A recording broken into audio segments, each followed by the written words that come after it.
A'udzu billahi minasyaitonir rajim. Bismillahirrahmanirrahim. Assalamualaikum warahmatullahi wabarakatuh.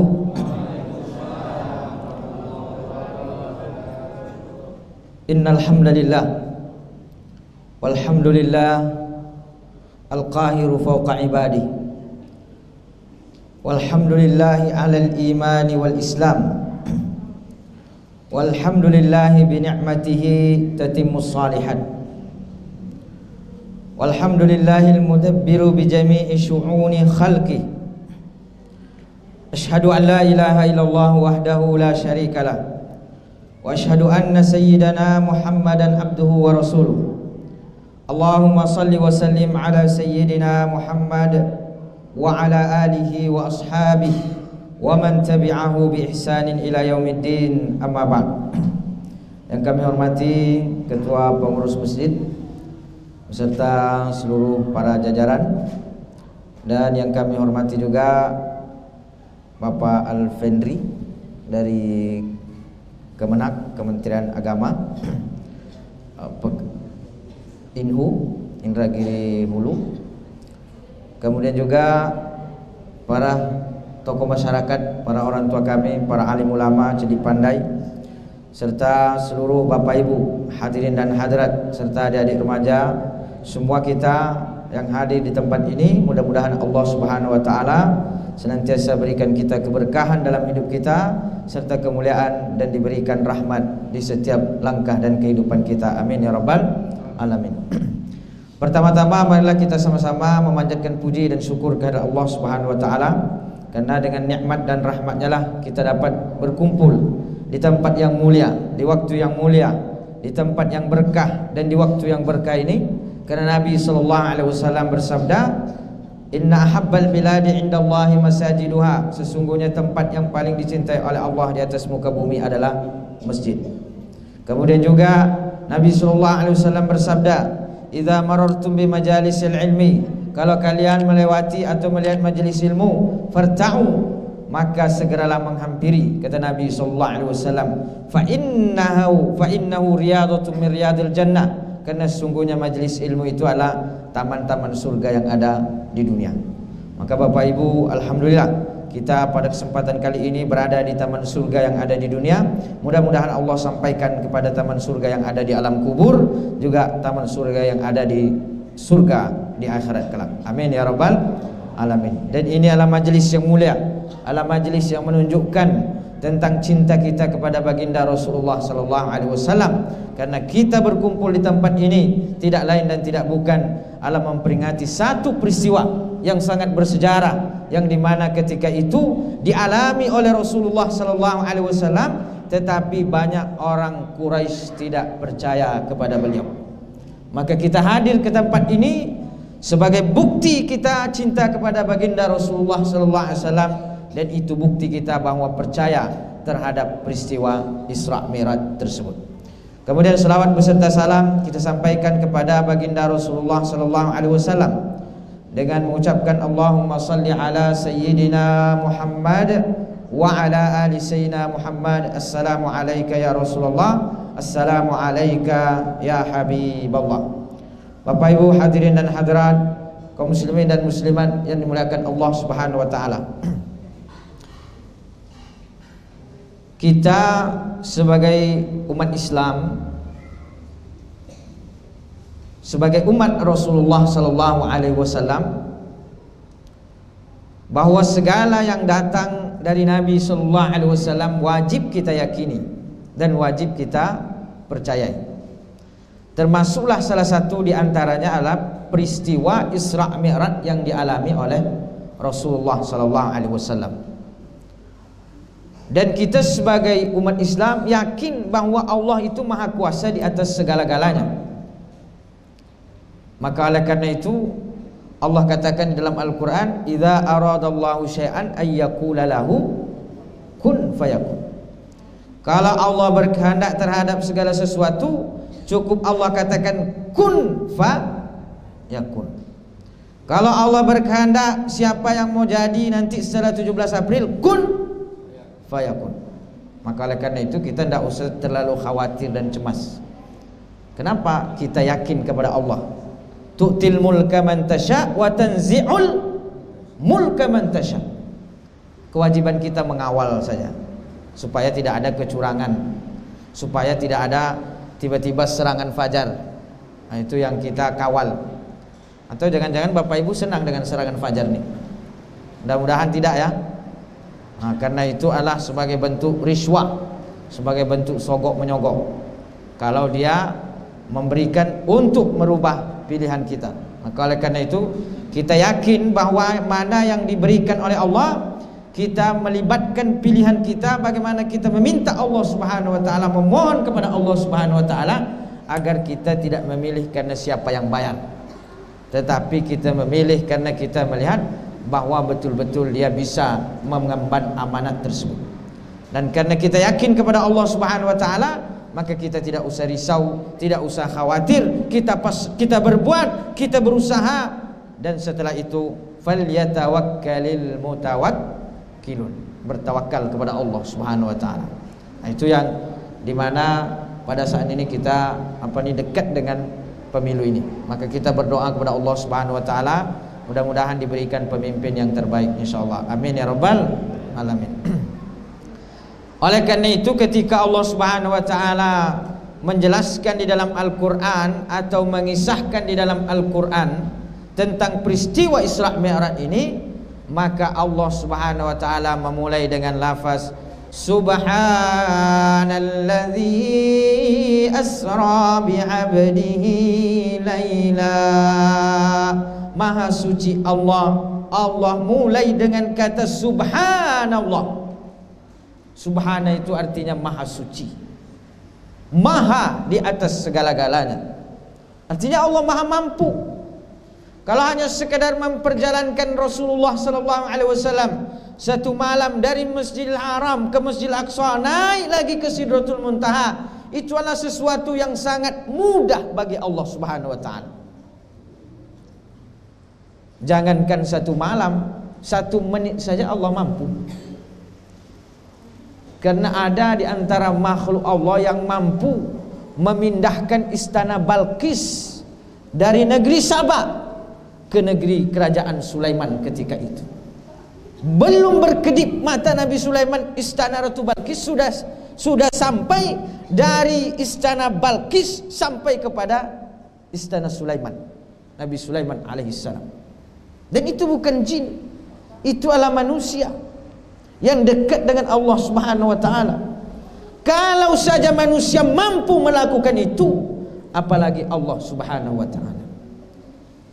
Satu malam, walaupun tidak penuh satu malamnya, tapi sebagian malam itu kan panjang, maka sangat mudah bagi Allah. Tetapi orang yang tidak percaya dengan Allah itu yang susah, yang akalnya tidak sampai. Makanya Abu Jahal ketika itu menolak. Qadaitahu lailan. Abu Jahal berkata kepada Nabi SAW ketika Nabi duduk di Ka'bah, menyampaikan kepada orang-orang bahwa saya baru saja datang dari Isra dan Mi'raj, berjalan dari Masjidil Haram, Masjidil Aqsa sampai ke Sidratul Muntaha, sampai lagi kembali ke sini, kata Nabi SAW. Maka Abu Jahal mengatakan, qadaitahu lailan wa nahnu naqdihi syahran bi ba'irin. Engkau lewati satu malam, sementara kami lewati 1 bulan dengan kendaraan. Abu Jahal satu waktu itu Masjidil Haram, Masjidil Aqsa 1 bulan pakai unta, karena belum ada Toyota ketika itu, belum ada mobil, belum ada pesawat, maka harus pakai unta 1 bulan pakai kendaraan. Nabi SAW berjalan asra, Allah perjalankan hambanya. Maka oleh karena itu Allah memulai dengan subhanalladzi, maha suci Allah. Jadi yang pertama itu ditanamkan bahwa peristiwa Isra Mi'raj ini terjadi atas kehendak dan kuasa Allah Subhanahu wa taala, bukan Rasulullah sallallahu alaihi wasallam. Makanya Allah katakan subhanalladzi asra, Allah yang memperjalankan. Asra itu maknanya diperjalankan. Jadi Nabi itu diperjalankan oleh Allah, bukan Nabi yang berjalan. Kalau Nabi yang berjalan maka ungkapannya sara, subhanalladzi sara Muhammadun, bahwa Nabi berjalan, tetapi ini asra yusri, diperjalankan. Allah yang memperjalankan nabinya. Jadi Nabi diperjalankan oleh Allah Subhanahu wa taala. Nabi tidak berjalan sendiri. Sebagai bukti bahwa malaikat Jibril datang kepada Nabi sallallahu alaihi wasallam membawa buraq. Buraq itulah kendaraan Nabi sallallahu alaihi wasallam. Disebutkan dalam sirah Nabawi bahwa buraq ini sekali langkah itu sejauh mata memandang. Itulah buraq. Jadi sehebat-hebatnya pesawat sekarang ini belum bisa menandingi buraq. Buraq itu sekali melangkah sejauh mata memandang. Ada pesawat kayak gitu? Atau jet yang dahsyat? Belum, karena buraq itu sekali melangkah sejauh hilang dia. Baru dia berjalan melangkah dah hilang. Begitulah buraq ini, kata Nabi SAW. Jadi Nabi SAW diperjalankan, Nabi tidak berjalan. Maka oleh karena itu begitu mudah bagi Allah. Maka Allah mulai dengan subhanalladzi asra. Ini juga sebagai pertanda bahwa ketika kita melihat sesuatu yang agung, maka ucapkanlah subhanallah. Ini apa namanya? Tema kita menjaga hati, menjaga lisan. Nah, di antara cara yang baik menjaga lisan itu adalah ketika kita terbiasa dengan zikir-zikir yang baik. Karena kalau tidak terbiasa dengan zikir-zikir yang baik, orang kalau kaget, itu lain yang terucap. Onde, mande, misalnya gitu. Padahal itu kan, kalau itu yang terucap kan tidak ada pahalanya. Tapi kalau subhanallah, masya Allah, itu berpahala. Atau misalnya kita lihat sesuatu yang tidak boleh kita lihat, astagfirullah, baru palingkan muka. Astagfirullah, palingkan muka. Jangan astagfirullah, masya Allah, ini tidak boleh. Tapi astagfirullah. Kita lihat ada kena musibah, inna lillahi wa inna ilaihi raji'un. Itu cara kita menjaga lisan. Melihat sesuatu, kata Nabi SAW, ayyakuna lisanuka ratban bidzikrillah, hendaklah lisanmu basah dengan berzikir kepada Allah Subhanahu wa taala. Apalagi kalimat subhana ini, Nabi SAW mengatakan, kalimatani khafifatani fil lisan, dua kalimat yang ringan di lidah, thaqilatani fil mizan, kata Nabi SAW, ringan di lidah, mudah diucapkan, tapi thaqil fil mizan, dia berat di timbangan di akhirat kelak. Bapak Ibu, tentu kita mau timbangan amal baik kita berat di akhirat kelak. Mau kan? Mau Bapak Ibu? Mau, insyaallah. Tapi jangan ragu-ragu jawabnya nih. Nanti malaikat juga ragu mencatatnya. Mau insyaallah? Mau. Malaikat yakin mencatat. Maka kata Nabi SAW, dua kalimat, khafifatani fil lisan, thaqilatani fil mizan, ringan di lidah, berat di timbangan di akhirat kelak. Apa itu? Subhanallahil azim, subhanallahi wa bihamdi. Dua. Subhanallahil azim, subhanallahi wa bihamdi, subhanallahil azim, itu bisa kapan saja kita laksanakan. Lagi nyetir mobil, subhanallahil azim, subhanallahi wa bihamdi. Lagi apa namanya? Lagi jualan di pasar, subhanallahil azim, subhanallahi wa bihamdi. Lagi berkebun, subhanallahil azim, subhanallahi wa bihamdi. Segala macam aktivitas kita. Yang penting jangan lagi dalam toilet, subhanallahil azim, subhanallahi wa bihamdi. Sambil nongkrong, subhanallahil azim, subhanallahi wa bihamdi. Kata Ustaz itu begitu. Anda di dalam toilet itu kita berzikir bil qalbi, tidak bil lisan. Kenapa? Makruh bahkan haram hukumnya berzikir bil lisan di dalam toilet, karena tempat yang buruk. Tetapi bil qalbi tetap. Karena zikir bil qalbi ini di mana saja. Bil qalbi tetap. Subhanallahil azim, subhanallah bihamdi, terus. Daripada nyanyi tidak jelas, lebih baik itu kita ucapkan. Kalau nyanyinya selawat masih oke lah. Kalau nyanyi selawat, Maula ya salli wa sallim daiman abada ala habibika khairil khalqi kullihim. Itu masih dapat pahala karena berselawat menyejukkan. Salawat-salawatnya yang lagi viral nih misalnya Nisa Sabian, nah itu juga bolehlah kita dengarkan, tapi jangan perhatikan betul orangnya. Ini nampak YouTube-nya bukan selawatnya yang didengar, orangnya yang diperhatikan. Selawatnya tak masuk, tapi orangnya. Nah itu kita dengarkan, ambil selawatnya. Qamarun, qamarun, qamarun sidnan nabi qamarun. Nah, itu kan sejuk gitu. Entah sejuk, entah tidak sejuk karena AC, entah sejuk karena hujan. Yang pasti bahwa selawat ini menyejukkan.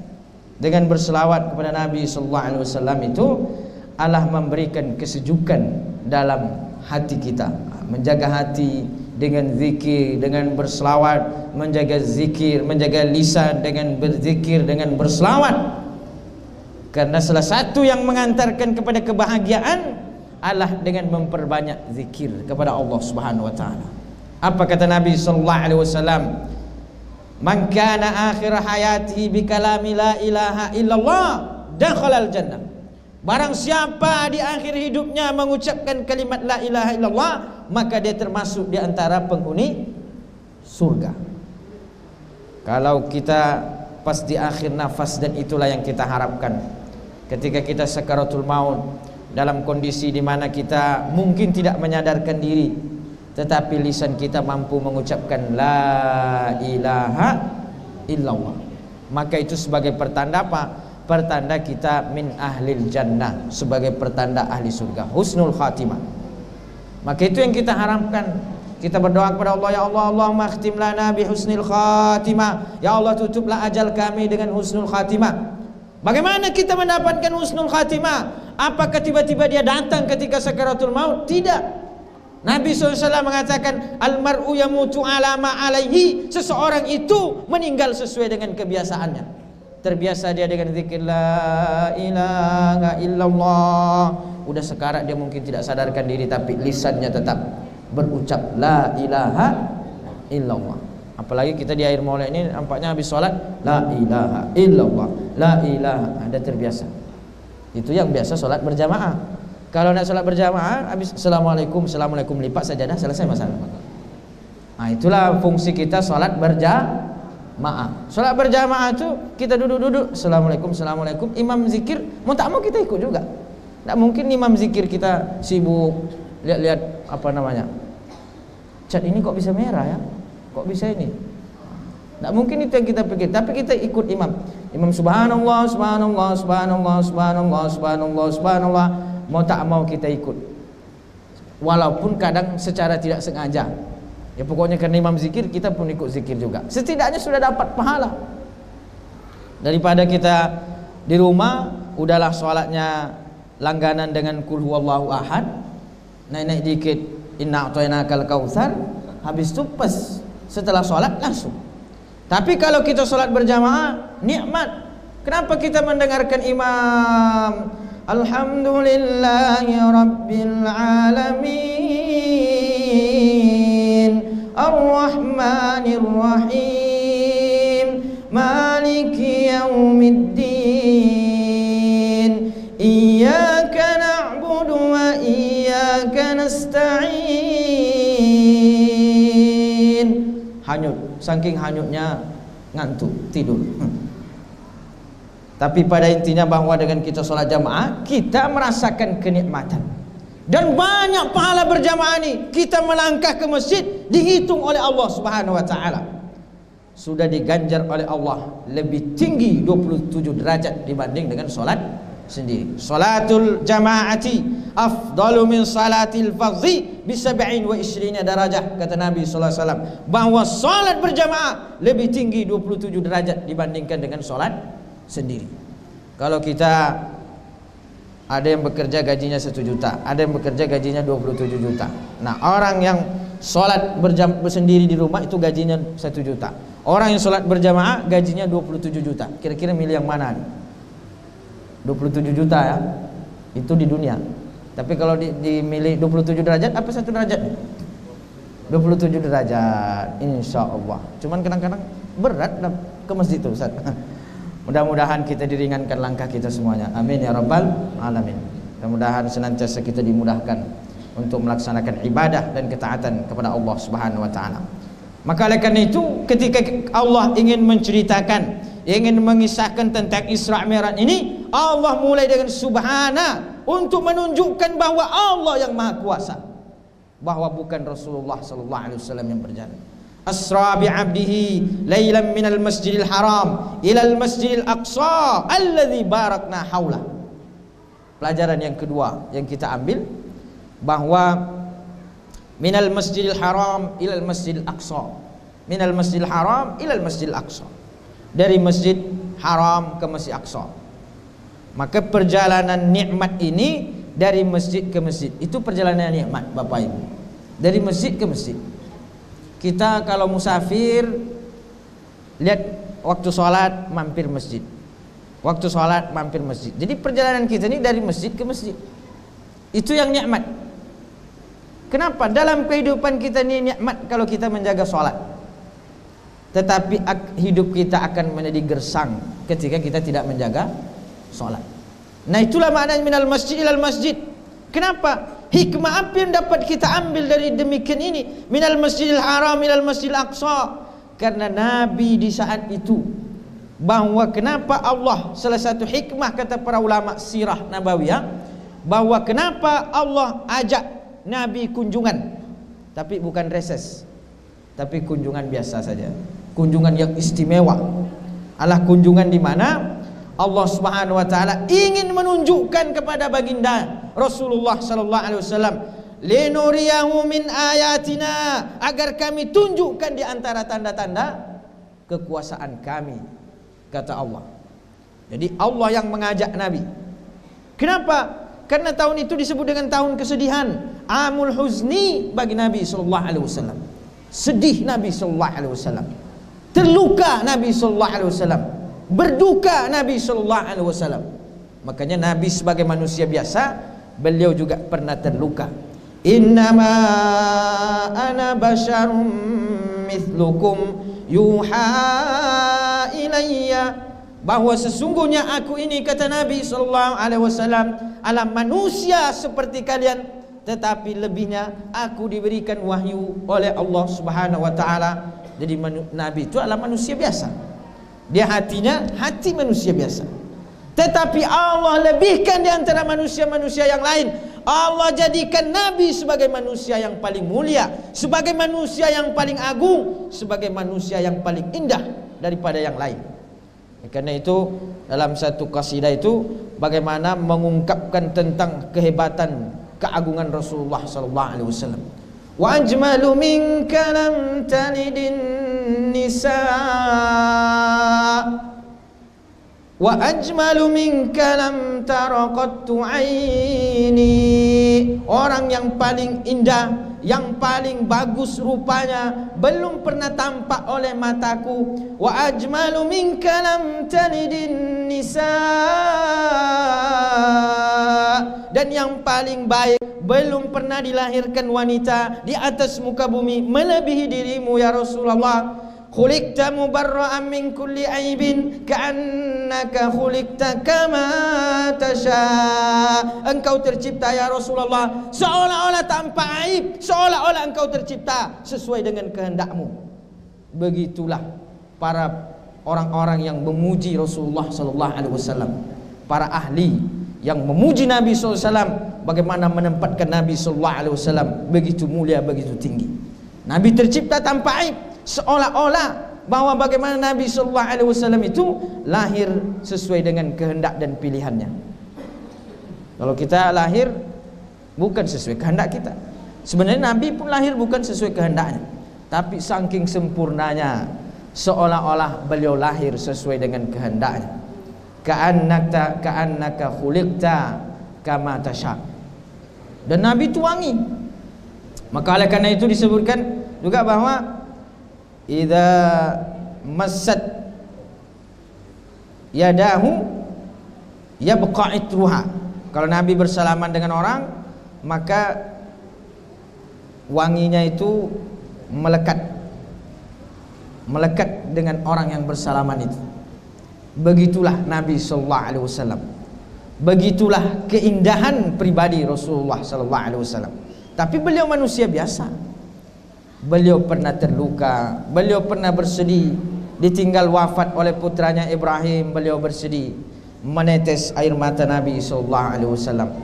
Sahabat bertanya, "Atabki ya Rasulullah? Apakah engkau menangis wahai Rasulullah?" Maka Nabi sallallahu alaihi wasallam mengatakan, "Al-ainu tadma."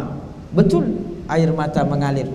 Wal qalbu tahzan, kata Nabi sallallahu alaihi wasallam, hati bersedih. Wala naqulu illa ma yarda bihi rabbuna, tapi kami tidak mengucapkan sesuatu kecuali yang diridhai oleh Allah Subhanahu wa taala.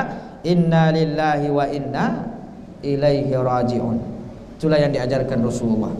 Air mata menangis, ditinggal oleh orang yang dicintai, oleh orang yang kita sayangi. Dia pergi, punya jasa besar dalam kehidupan kita, bersedih, air mata menangis. Tapi air mata itu bukan sebagai pertanda bahwa tidak ridho dengan kehendak Allah Subhanahu wa taala, tapi air mata itu adalah sebagai air mata bahwa menerima takdir Allah Subhanahu wa taala dengan sempurna. Bapak Ibu hadirin dan hadirat yang dimuliakan oleh Allah Subhanahu wa taala. Maka oleh karena itu, tahun itu adalah tahun sedih. Kenapa disebut dengan tahun sedih? Bukan karena kalah Pilpres, bukan karena kalah gagal menjadi DPR, bukan karena gagal menjadi DPD, tidak. Kita sedih ini mungkin karena jagoan kita kalah. Maka nanti setelah 17 April nih banyak orang-orang yang mungkin sedikit bicara, mungkin agak menunduk. Kenapa? Jagoannya kalah. Tapi kalau masih seperti itu masih oke lah. Yang penting jangan sampai gila dan stres. Karena kadang-kadang habis Pilpres nih, habis Pileg nih, karena duitnya habis semuanya, sudah kebun sawit dijual, rukonya dijual, ini ternyata dia kalah. Habis itu dia jual ruko untuk nyumbang masjid pula, nyumbang atap masjid, kalah dia di situ. Habis itu dia minta dikembalikan atap masjidnya. Tapi insya Allah masjid kita ini adalah hasil daripada warga ya, insya Allah, alhamdulillah. Jadi tidak ada kekhawatiran. Karena kadang-kadang kalau sudah nyumbang ini dia kalah, diminta aja balik.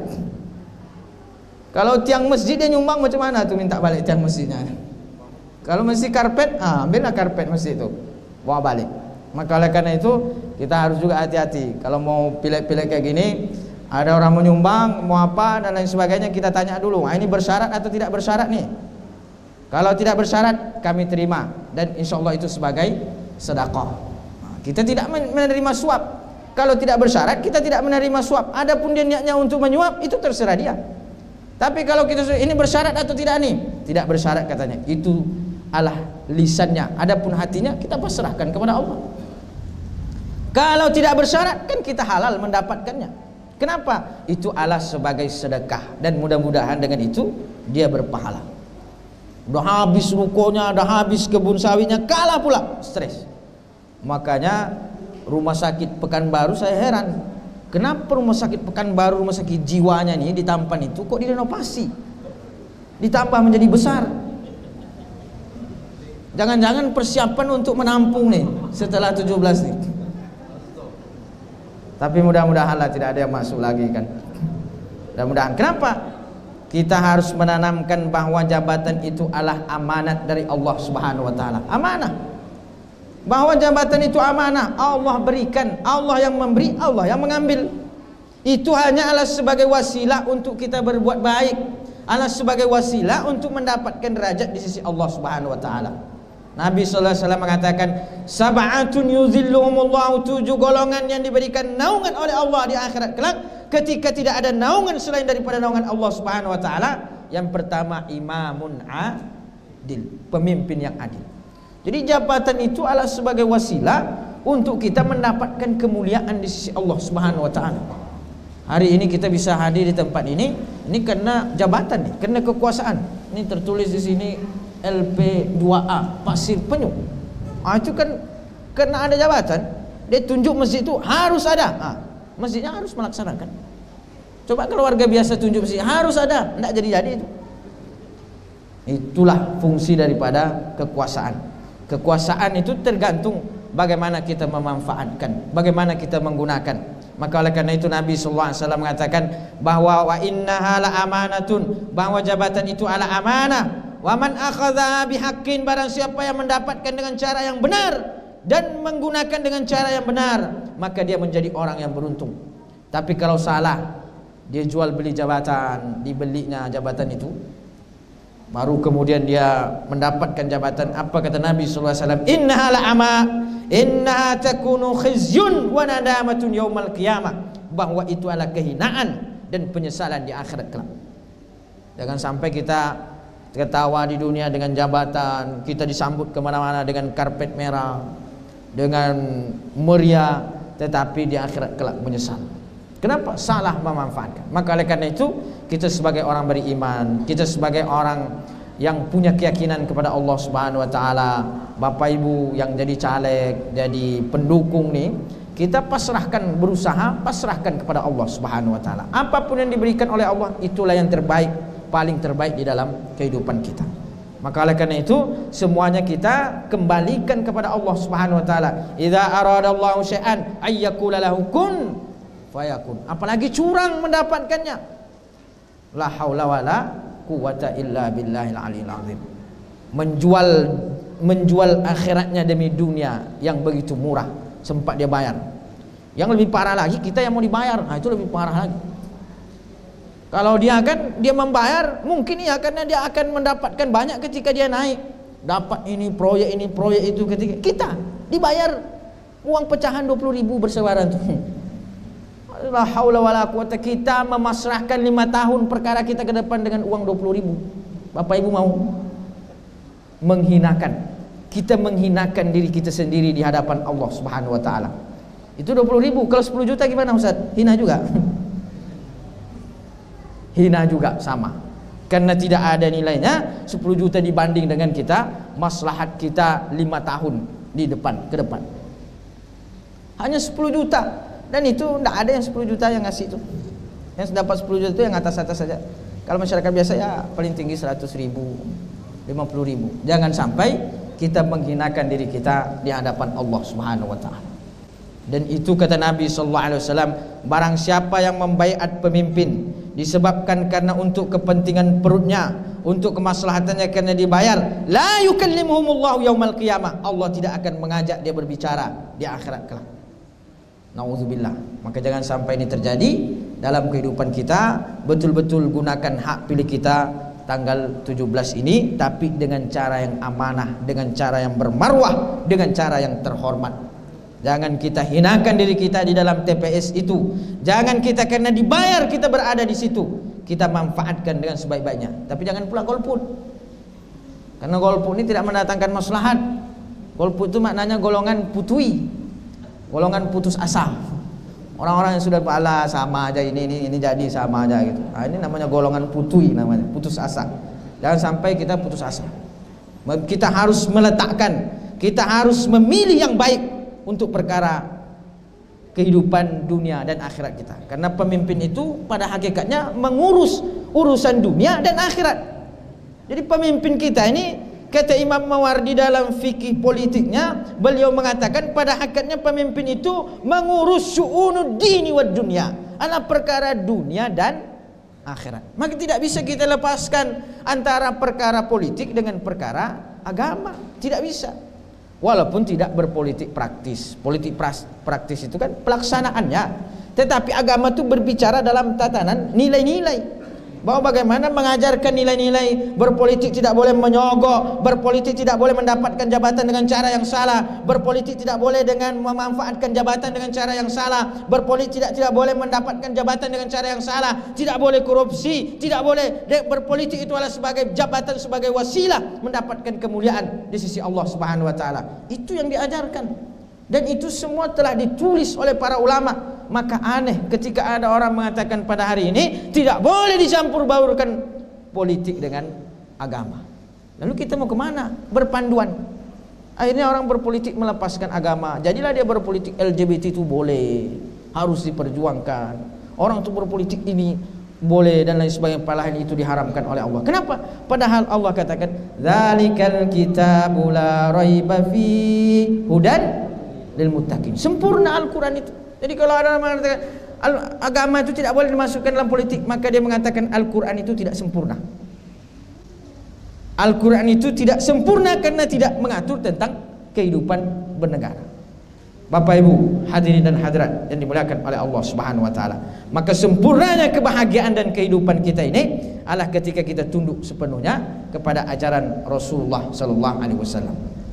Nah, Nabi sallallahu alaihi wasallam pada tahun tersebut bersedih karena ditinggal wafat oleh dua tokoh yang sangat berpengaruh dalam kehidupan Nabi sallallahu alaihi wasallam. Siapakah dia? Yang pertama adalah pamannya Abu Talib. Abu Talib adalah anak daripada Abdul Muttalib. Beliau paman Nabi sallallahu alaihi wasallam. Selama Abu Talib hidup, tidak ada yang berani menyakiti Nabi sallallahu alaihi wasallam. Karena Abu Talib pasang badan. Siapa yang berani menyakiti keponakan saya ini, maka dia berhadapan dengan saya. Tidak ada yang berani menyakiti Nabi secara fisik, paling mencaci, memaki dari jauh. Tetapi menyakiti secara fisik, menyakiti Nabi SAW tidak ada yang berani, karena Abu Talib pasang badan. Maka Nabi berdakwah di luar itu nyaman, Nabi berdakwah karena ada pamannya. Ketika meninggal Abu Talib, di saat itulah orang-orang kafir Quraisy berani menyakiti Nabi. Sampai Nabi bersujud di depan Ka'bah, Nabi dilempari kotoran kepalanya. Datanglah putrinya Sayyidah Fatimah membersihkan kotoran dari kepala Nabi SAW. Sambil menangis putri Nabi SAW, maka bersedihlah Nabi SAW mendengarkan tangisan putrinya. Nabi berkata, la tahzani, jangan engkau bersedih wahai putriku. Sesungguhnya mereka tidak berani menyakiti ayahmu selagi Abu Talib masih ada. Tapi baru mereka sekarang berani menyakiti. Maka Abu Talib, paman beliau, yang menjaga Nabi di luar. Bebas Nabi berdakwah, menyampaikan, karena ada Abu Talib. Sepeninggal Abu Talib ini, maka orang kafir itu menyakiti Nabi SAW di luar. Maka oleh karena itu ketika Abu Talib meninggal, Nabi bersedih. Tapi bukan hanya kesedihan Nabi karena meninggalnya Abu Talib, karena juga Abu Talib meninggal tidak dalam keadaan muslim menurut mayoritas ulama, tidak dalam keadaan beriman. Itu yang membuat Nabi sangat bersedih. Kenapa? Orang yang sangat mencintai beliau, orang yang sangat membela beliau, meninggal tidak dalam keadaan Islam. Padahal Nabi sangat berharap bagaimana pamannya itu beriman. Maka ketika Abu Talib sakaratul maut, masuk Nabi sallallahu alaihi wasallam, melihat pamannya sakaratul maut, Nabi mengatakan, "Qul la ilaha illallah ya ammi, wa biha kalimatun uhajju bika indallah." Wahai pamanku, ucapkan la ilaha illallah, dengan itu aku membelamu di hadapan Allah Subhanahu wa taala. Tapi ada pula Abu Jahal di situ. Apakah engkau akan meninggalkan agama nenek moyang kita? Apakah engkau akan meninggalkan agama? Apakah engkau akan meninggalkan? Maka Abu Talib pada akhirnya mengatakan, ana ala millati Abdul Muttalib. Saya tetap berada pada agama nenek moyang. Maka matilah Abu Talib dalam keadaan kafir. Tapi Nabi mengatakan, sa'astaghfirullah rabbi, saya akan tetap mintakan ampun untukmu wahai pamanku kepada Allah sampai aku dilarang. Tapi setelah itu Nabi dilarang. Lalu orang bertanya, apa jasamu, kontribusimu terhadap pamanmu yang telah membela? Nabi mengatakan, walaula ana, kalaulah bukan karena saya, kata Nabi sallallahu alaihi wasallam, lakana fi dafdahin minan nar. Maka Abu Talib berada di bawah, di neraka yang paling dahsyat siksaannya. Tapi karena saya, kata Nabi sallallahu alaihi wasallam, maka dia hanya terkena sedikit daripada siksa api neraka. Syafaat baginda Rasulullah sallallahu alaihi wasallam. Kalau saja orang kafir mati dalam kekafiran diberikan syafaat oleh baginda Nabi sallallahu alaihi wasallam, bagaimana dengan kita yang sudah bersaksi asyhadu an la ilaha illallah wa anna muhammadur rasulullah, juga mencintai Nabi sallallahu alaihi wasallam? Maka kita insyaallah diberikan syafaat oleh baginda Rasulullah sallallahu alaihi wasallam. Kemudian yang kedua, meninggal istri beliau Khadijah radhiyallahu anha. Khadijah, istri tercinta, meninggal ketika Nabi sallallahu alaihi wasallam, ketika baru saja meninggalnya Abu Talib. Sebagian ahli sejarah menyebutkan bahwa rentang waktu hanya 3 hari. Jadi belum selesai takziah itu, malam ketiga meninggal pula istri beliau tercinta Khadijah. Bayangkan, beruntun. Kalau di luar itu yang melindungi beliau adalah Abu Talib, banyak melindungi membela beliau, di dalam rumah adalah Khadijah. memberikan ketenangan, memberikan kesejukan. Nabi SAW pulang dari berdakwah, beliau dihina, beliau dicaci, datanglah Khadijah membuatkan secangkir teh. Wahai abanda, kakanda, mas atau AA misalnya kan gitu. Tenanglah karena ada adinda. Jadi memang memberikan kesejukan. Khadijah ini betul-betul istri yang soleha, memberikan ketenangan sebagaimana tujuan pernikahan. Wa min ayatihi an khalaqa lakum min anfusikum azwaja. Di antara tanda-tanda kekuasaannya menciptakan bagimu pasangan hidup dari jenismu sendiri, maksudnya dari sesama manusia. Litaskunu ilaiha, agar mendapatkan ketenangan. Maka Bapak Ibu kalau sudah menikah harus tenang. Kalau sudah menikah belum tenang, jadi nikah lagi. Berarti belum terwujud, harus dicari apa yang menyebabkan tidak tenang. Kenapa Al-Quran mengatakan litaskunu ilaiha, agar mendapatkan ketenangan. Berarti belum mengikuti sesuai dengan Nabi dan Khadijah radhiyallahu anha. Mungkin ada yang salah, entah yang salah di suaminya, entah yang salah di istrinya. Seorang suami tidak boleh ego bahwa istri saya yang salah, tidak bisa seperti Khadijah. Bagaimana istrimu mau seperti Khadijah? Engkau tidak bisa seperti Nabi sallallahu alaihi wasallam. Banyak laki-laki sekarang ini menuntut istrinya seperti Khadijah. Tengok tuh, Ustaz bilang Khadijah seperti ini. Emang ente seperti Muhammad Nabi sallallahu alaihi wasallam? Maka oleh karena itu kita ini adalah penuh dengan kekurangan dan kekhilafan. Jangan hanya kita menuntut pasangan hidup kita untuk menjadi sempurna, sementara kita kekurangan berseliweran di mana-mana. Itu tidak bisa. Maka oleh karena itu saling mengerti, saling introspeksi. Insya Allah akan diberikan ketenangan yang sempurna. Litaskunu ilaiha wa ja'ala bainakum mawaddatan wa rahmah. Maka oleh karena itu Nabi SAW saking cintanya kepada Khadijah, Khadijah pun sudah meninggal, Nabi SAW tetap sering mengingat Khadijah. Sampai kata Sayyidah Aisyah, tidak ada wanita yang paling aku cemburui dari istri Nabi itu melebihi Khadijah. Padahal Sayyidah Aisyah menjadi istri baginda itu setelah Khadijah meninggal, setelah Khadijah sudah tiada. Tetapi kok bisa Sayyidah Aisyah ini cemburunya kepada Khadijah lebih besar daripada yang lain, padahal Khadijah sudah meninggal? Karena Nabi sering menyebut-nyebutnya, sering menyebut Khadijah, sering menyebut Khadijah, sering menyebutnya, sampai Sayyidah Aisyah mengatakan kecemburuan saya kepada istri-istri Rasul itu tidak ada yang melebihi Khadijah radhiyallahu anha. Begitulah cintanya Nabi SAW kepada Khadijah. Karena semua istri-istri Nabi yang hidup setelah Khadijah itu, setelah Khadijah meninggal. Jadi poligami Nabi SAW itu adalah setelah istri pertama meninggal. Maka bapak-bapak yang ingin mengikuti sunnah dalam poligami, itu seperti itu. Ibu-ibu bilang nanti kalau suaminya izin poligami, abang ikut sunnah atau tidak nih? Ikut sunnah lah, kan itu sunnah Nabi SAW. Nah kalau sunnah Nabi yang pertama meninggal dulu, langkai dulu mayatku nih. Jadi betul tuh, langkai mayatku dulu, itu betul.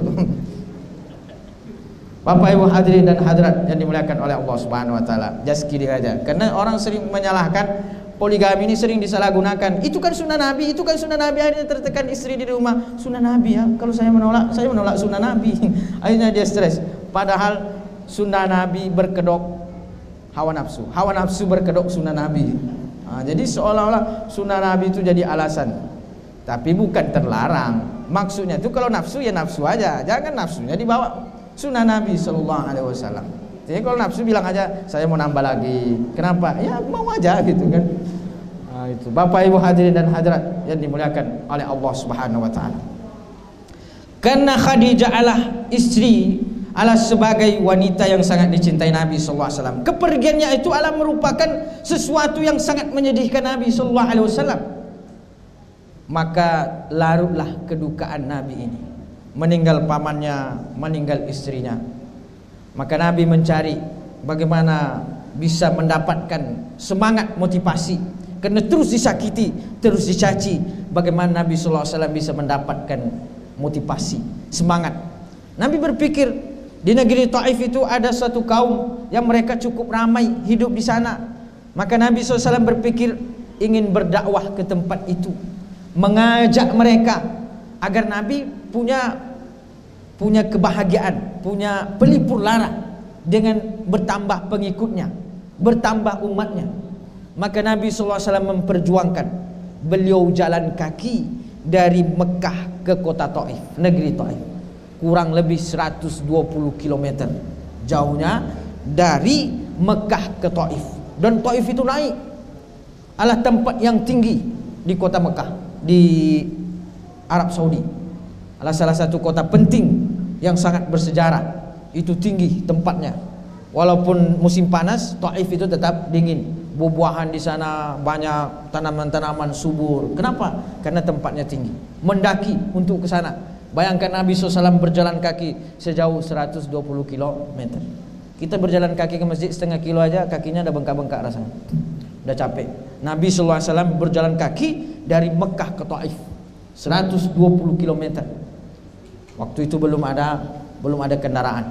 Maka Nabi SAW berjalan kaki menuju ke sana, berharap dengan masuknya, dengan mereka mendapatkan hidayah, maka Nabi SAW mendapatkan suntikan motivasi dengan kesedihan itu. Tapi apa yang terjadi ketika Nabi SAW sampai ke negeri Taif?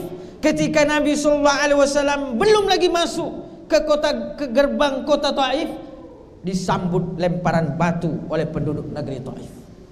Dihalau Nabi SAW dengan batu sehingga mengalir darah dari mata kaki Nabi SAW. Bagaimana kesedihannya, tambah bersedih. Meninggal pamannya, meninggal istri tercinta, berjalan jauh. Nabi tidak mengharapkan apa-apa, hanya mendapatkan beliau hamba Allah ini, makhluk Allah ini mendapatkan petunjuk, mendapatkan hidayah dari Allah Subhanahu wa taala. Tapi disambut dengan lemparan batu. Maka tambahlah kesedihan Nabi SAW sampai Nabi dihalau keluar. Nabi SAW merasa lemah, merasa hina. Maka Nabi tersungkur, terduduk. Beliau tersandar di satu pohon. Disitulah Nabi SAW berdoa mengadu kepada Allah Subhanahu wa taala. Allahumma inni ashku ilaika dha'fa quwwati wa qillata hilati wa hawani 'alan nas. Anta arhamur rahimin, anta rabbul mustad'afin. Ila man takiluni ya Allah? Ila abdin ila ba'idin yatajahamuni aw ila aduwin malaktahu li. Wa illam yakun ghadabuka alayya fala ubali, kata Nabi SAW. Beliau mengadukan kepada Allah Subhanahu wa taala. Maka kita pun sebagai umat Nabi SAW, sebesar apapun musibah yang kita hadapi, sebesar apapun cobaan yang kita hadapi, sebesar apapun masalah yang kita hadapi, katakan bahwa subhanallah, Allah Maha Suci yang bisa menyelesaikan semuanya itu. Nabi tersungkur, beliau merasa dihinakan, tetapi Nabi memasrahkan semua kepada Allah. Ya Allah, Engkaulah Tuhan hamba-hamba yang lemah, kata Nabi SAW. Wa qillata hilati, kelemahanku dan kehinaanku, wa hawani 'alan nas, saya tidak mampu menghadapi mereka ya Allah. Anta arhamur rahimin, Engkau yang Maha Pengasih. Anta rabbul mustad'afin, Engkau Tuhan orang-orang hamba yang lemah, kata Nabi SAW. Kepada siapa Engkau pasrahkan diriku? Kepada orang jauh yang mereka memusuhiku, atau kepada musuhku yang mereka menguasai diriku ya Allah. Tetapi apabila murkamu tidak ada padaku, maka saya tetap merasa bahwa Engkaulah segala-galanya ya Allah. Itulah Rasulullah SAW. Maka dalam kondisi itu, dalam kondisi berat itu, itulah Allah Subhanahu wa taala ajak hambanya berjalan-jalan. Subhanalladzi asra bi'abdihi, diajak hambanya ini berjalan. Linuriyahu min ayatina, agar kami tunjukkan dari masjid ke masjid. Maka Bapak Ibu kalau sedih, galau, bimbang, datang ke masjid. Galau, bimbang, datang ke masjid. Itulah yang diajarkan Allah. Di saat Nabi terpuruk, di saat Nabi terjatuh, Allah Subhanahu wa taala perjalankan hambanya minal masjidil haram ilal masjidil aqsa alladzi barakna haula. Maka orang yang senantiasa datang ke rumah Allah Subhanahu wa taala, menjalankan perintahnya, mendekatkan dirinya kepada Allah Subhanahu wa taala dalam kehidupan masyarakat, dan selalu dekatkan diri kepada Allah Subhanahu wa taala. Di mana kita mendekatkan diri kepada Allah? Di masjid. Di mana kita dekatkan diri kepada Allah Subhanahu wa taala? Ketika kita bersujud. Aqrabu ma yakunul 'abdu 'inda rabbih wa huwa sajid. Sedekat-dekat seorang hamba kepada Tuhannya adalah ketika dia bersujud. Kita datang ke masjid ini adalah untuk bersujud, meletakkan kening kita ini, meletakkan kepala kita ini sejajar dengan kaki kita. Yang mana kepala inilah biasanya selalu sombong, selalu bangga, selalu kita dongakkan, tapi di masjid kita sujudkan. Karena di masjid ini untuk bersujud, untuk sholat. Ya mungkin setelah sholat tidur-tidur dikit tidak apa-apa, tapi tujuan utama adalah sholat. Maka orang yang datang ke masjid ini adalah orang-orang yang baik. Fihi rijalun yuhibbuna ayyatatahharun. Di dalam masjid itulah orang-orang yang suka mendekatkan diri kepada Allah. Maka salah satu ciri calon pemimpin yang baik itu orang yang suka datang ke masjid. Bapak Ibu kalau bingung memilih, ini saya tidak kenal visi-visinya apa, visi misinya tidak tahu, maka pilih tengok dia sering ke masjid atau tidak. Kalau ibu tidak tahu, bapak ibu tidak tahu dia sering ke masjid atau tidak, saya pun ragu bapak ibu sering ke masjid atau tidak nih. Maka kita memilih pemimpinnya kalau tidak kenal orangnya, kita banyak betul fotonya itu berjejer, manalah yang betul nih ya. Semuanya mengaku benar nih, tidak ada yang salah, semua betul, semuanya baik. Maka pilih yang sering ke masjid. Karena politikus, pejabat yang berhati masjid, maka insya Allah tidak menyalahgunakan amanah. Seorang pedagang yang berhati masjid, maka dia tidak berani melakukan penipuan. Seorang polisi yang berhati masjid tidak akan mau menilang. Salah, tetap ditilang kalau anda salah. Cuman tidak minta sogok, itu aja. Seorang petani yang berhati masjid, maka dia tidak berani mengambil hak orang lain. Maka siapapun dia, apapun profesinya, apapun kedudukannya, apapun jabatannya, kalau dia berhati masjid, maka kata Allah, aqimis sholata li dzikri, dirikanlah salat untuk ingat kepadaku. Innas sholata tanha 'anil fahsya'i wal munkar, sesungguhnya salat itu mencegah dari perbuatan keji dan munkar. Kalau ternyata dia ke masjid dan ternyata dia korupsi juga, itulah yang disebut dengan offset, kebablasan. Tapi jangan sering-sering. Ini offsetnya setiap waktu dan setiap saat. Artinya kalau kita sudah melihat dia sering ke masjid, orangnya soleh, lalu kemudian kita pilih dia, lalu ternyata setelah kita pilih dia berbuat salah, setidaknya kita lepas tanggungan pertanggungjawaban di hadapan Allah Subhanahu wa taala. Tapi kalau kita udah tahu dia tidak baik, udah tahu dia tidak bisa menunaikan amanah, kita pilih dia, maka kata Allah di akhirat kelapa, engkau pilih dia. Apa kira-kira yang mau kita jawab? Karena saya dikasih amplop, karena saya dikasih sarung, karena saya dikasih kalender atau kaos. Maka bagaimana kita menjawab? Persiapkanlah jawaban kita di hadapan Allah Subhanahu wa taala. Bagaimana kita menjawab? Kalau kita sudah memilih orang yang baik, adalah orang yang kita anggap baik, kita tahu bahwa dia insya Allah bisa menunaikan amanah, lalu kemudian kita coblos dia, kita pilih dia, ternyata dia tidak menunaikan amanah, maka lepaslah urusan kita dengan Allah Subhanahu wa taala. Tapi dia yang akan mempertanggungjawabkan kecurangannya kepada Allah Subhanahu wa taala. Maka Nabi sallallahu alaihi wasallam, Allah Subhanahu wa taala mengajarkan kepada kita lewat perjalanan Isra dan Mi'raj Nabi sallallahu alaihi wasallam bagaimana pentingnya posisi masjid dalam kehidupan kita. Bahwa masjid itu adalah tempat kita mendekatkan diri kepada Allah Subhanahu wa taala. Masjid disebut dengan masjid karena di tempat bersujud. Wa aqrabu ma yakunul 'abdu 'inda rabbih wa huwa sajid. Orang kalau sudah masuk dia, nilai-nilai salat di dalam dirinya, nilai-nilai Islam di dalam dirinya, maka dia tidak berani melakukan sesuatu yang diharamkan oleh Allah Subhanahu wa taala. Kalau dia menghayati setiap makna daripada larangan, menghayati setiap makna yang diharamkan oleh Allah Subhanahu wa taala, dan dia menghayati salatnya, qad aflahal mu'minun alladzina hum fi salatihim khashi'un, dia menghayati gerakan salatnya, menghayati setiap bacaan yang dibaca di dalam salat, maka dia salat itu akan mengantarkannya mendapatkan keberuntungan. Qad aflahal mu'minun alladzina hum fi salatihim khashi'un. Beruntung orang-orang yang beriman. Orang-orang beriman mana yang beruntung? Alladzina hum fi salatihim khashi'un. Alam mereka yang khusyuk di dalam salatnya. Orang yang khusyuk di dalam salatnya, itulah yang terwujud innas salata tanha 'anil fahsya'i wal munkar. Saya sholat Ustaz, tapi tidak bisa khusyuk. Tidak apa-apa, sholat aja dulu. Emang tidak hadir begitu saja. Memang khusyuk dalam sholat ini agak susah. Kita nih sholat, kadang-kadang sholat semuanya terpikirkan. Sholat tapi mikirkan kampanye. Sholat mikirkan siapalah nanti saya pilih ini. Sholat mikirkan bagaimana lah menang apa tidak nanti saya ini ya, menang apa tidak ini, menang. Perlu deh. Itu biasa. Kita sebagai manusia lemah, hati kita lemah juga. Tetapi untuk mendapatkan kekhusyukan ini, mendapatkan kenikmatan di dalam beribadah ini, harus terus kita mendekatkan diri kepada Allah Subhanahu wa taala. Harus lewat proses. Kita tidak mendapatkan kenikmatan tiba-tiba begitu saja. Kenikmatan sholat subuh, pergi ke masjid, bangun subuh, itu tidak tiba-tiba hadir begitu saja. Orang yang sudah setiap subuh ke masjid, menikmati dari rumahnya ke masjid, itu butuh proses. Awalnya mungkin dia berjuang. Makanya itulah sebabnya ada pejuang subuh. Pejuang subuh nih. Subuh dia ke masjid. Zuhur tidak ada dia di masjid. Kok tidak ada? Kan saya pejuang subuh Ustaz, bukan pejuang zuhur. Wah, itu salah kaji namanya itu. Bapak Ibu hadirin dan hadirat yang dimuliakan oleh Allah Subhanahu wa taala. Semua ini adalah butuh proses untuk khusyuk, untuk menikmati. Maka orang yang bisa menikmati sholat subuh di masjid, sholat zuhur di masjid adalah orang yang sudah terbiasa.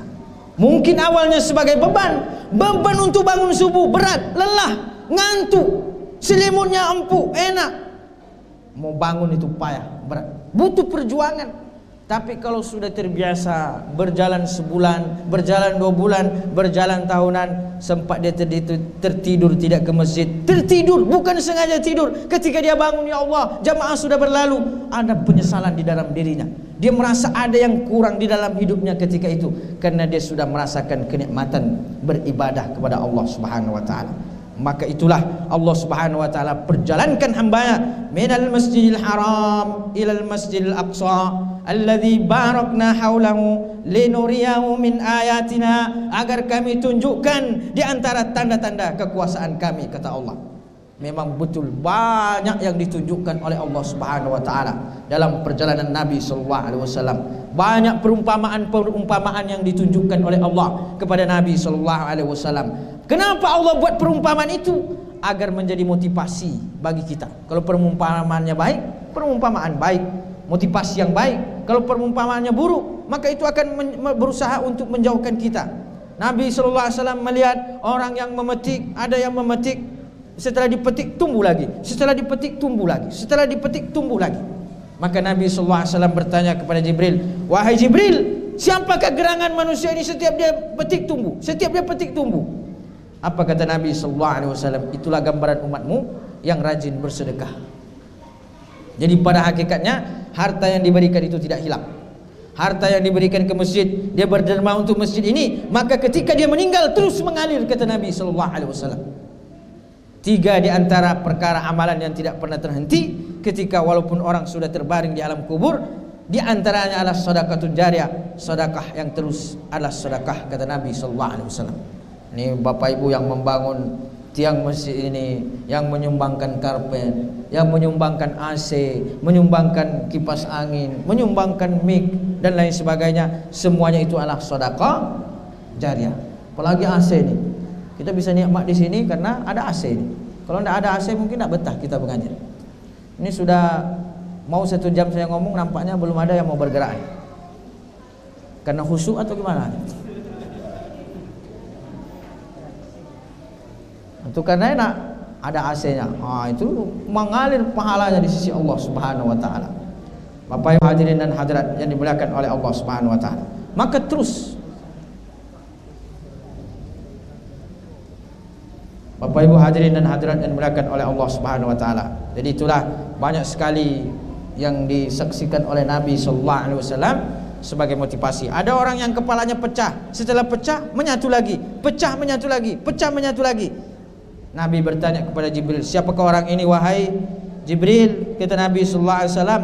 Maka Nabi sallallahu alaihi wasallam mengatakan, itulah gambaran umatmu yang tidak mau sholat. Jadi kalau tidak mau sholat, nanti di akhirat kepalanya pecah, habis pecah menyatu lagi, habis menyatu dipecahkan lagi, habis itu menyatu kembali. Itulah gambaran orang yang malas melaksanakan sholat. Fawailul lil musallin alladzina hum an salatihim sahun. Alah mereka lalai di dalam salat.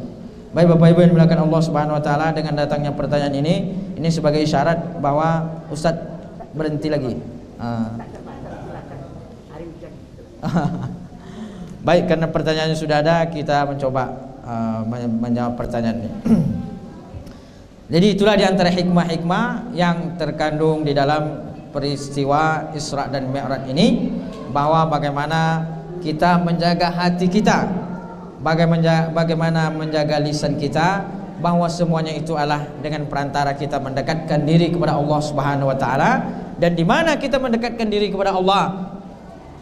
Memang mendekatkan diri kepada Allah ini di mana-mana, tapi simbol utamanya adalah di masjid. Maka oleh karena itu, mari kita makmurkan masjid kita, mari kita imarahkan masjid kita, mari kita memilih calon pemimpin, calon presiden kita, calon DPR kita, DPR pusat, DPR provinsi, DPRD, DPD adalah orang-orang yang rajin ke masjid, orang-orang masjid.